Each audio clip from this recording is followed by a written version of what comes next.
This is New Dawn Africa, bringing you breaking news and powerful stories shaping Africa's future. Stay informed, stay empowered, subscribe and join the movement. As insurgency intensifies and civic space diminishes in the West African state, a new sort of battle is developing online where AI-generated visuals, deepfake anthems, and algorithmic zeal have converted the young military leader into a digital messiah. Captain Ibrahim Traoré's image has been widely shared on social media across West Africa as well as on posters in Burkina Faso's capital Ouagadougou and London. His picture occurs in a variety of shapes. He can appear stoic in military fatigues, draped in Pan-African banners, or represented as a divine warrior gleaming with celestial light. Traoré's viral TikTok edits depict him leading fictitious armies, overthrowing Western nations and being acclaimed as the new Thomas Sankara. The captions are bold and unapologetic, including Africa's Messiah, the people's captain, followed by France must fall. The photographs, which have been collected, reproduced and mythologized, are important to a growing online movement that combines anti-imperialism, youth dissatisfaction and Pan-African aspirations. The primary concern. Many of the photographs used and shared on social media and the internet are not authentic. They are AI-generated hallucinations with modified audio and filters that support an online adulation economy. The pro-Traoré social media buzz exploded during a protest in Ouagadougou on April 30 when tens of thousands demonstrated in support of the 36-year-old military dictator. Smaller sympathy protests occurred in Accra, London, and Montego Bay, Jamaica. Two Nigerian activists were charged with instigating public disorder and conducting an illegal assembly for organizing a march to honor Traoré. AI-generated visuals online represented imaginary demonstrations in Nairobi, Harare, Kampala, and New York's Times Square. Fake audio files featuring worldwide pop singers like Rihanna and Beyoncé praising Traoré went viral, blurring the line between digital propaganda and fan-driven myth-making. Traoré seized power in September 2022, amid rising terrorist violence and public outrage over French dominance in Burkina Faso. He has positioned himself as a revolutionary anti-imperialist, severing ties with France and aligning more closely with Russia. His goal is to restore sovereignty in a country beset by insurgency. Traoré has successfully developed an anti-colonial perspective that speaks directly to a youth disillusioned by neoliberal promises and post-independence elites. Political risk expert Jessica Moody sees Traoré's rise as part of a larger reckoning with decades of foreign exploitation.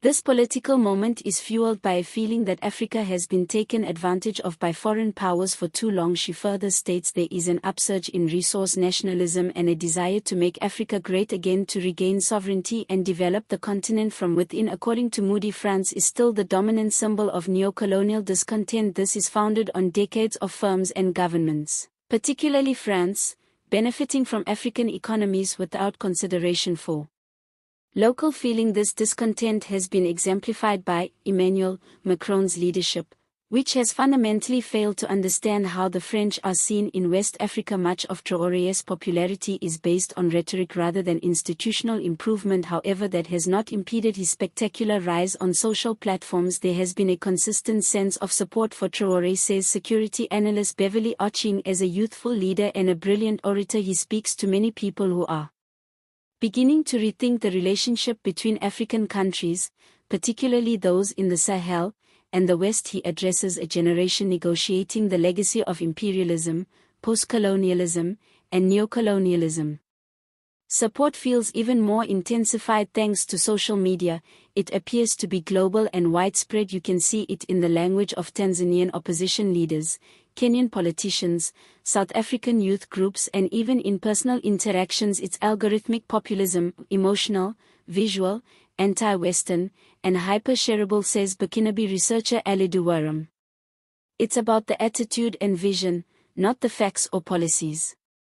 Social media platforms promote spectacle, and Traoré's image fits nicely into that ecosystem. Pro-Traoré supporters use social media to portray him as the strong leader of a vulnerable transitional administration in an unstable region. The adulation comes with a cost, which is increasingly being borne by Burkinabe journalists, activists, and ordinary individuals who oppose Traoré's leadership. We are witnessing the rise of a digitally sanctified ruler where criticism becomes sacrilege. Waram argues. Despite his popular appeal, substantive reforms under Traoré's leadership have been limited while he has taken steps to reduce ministerial salaries and raise civil servant wages. The larger issues of security and governance remain. The continuous Islamist insurgency has displaced more than 2 million people, and much of the nation remains outside official authority. Journalists in Burkina Faso are frequently targeted online for criticizing Traoré and his junta. According to rights advocates, this is part of a larger pattern of intimidation and censorship under the country's military-led administration. However, this is not just about social media toxicity. Analysts and campaigners fear that it is a new sort of digitally outsourced repression in which the state may not need to censor since online mobs do so for them. Traoré's popularity has crowded out dissenting voices, Ochin says. His rhetoric nevertheless falls short of achieving real demonstrable gains in security and civic liberties. There is a disconnect between his message and the reality on the ground, which will ultimately undermine his authority and legacy. Thanks for watching New Dawn Africa, your source for real stories and bold news from across the continent. Don't forget to like, share and subscribe. Africa's rise starts with you.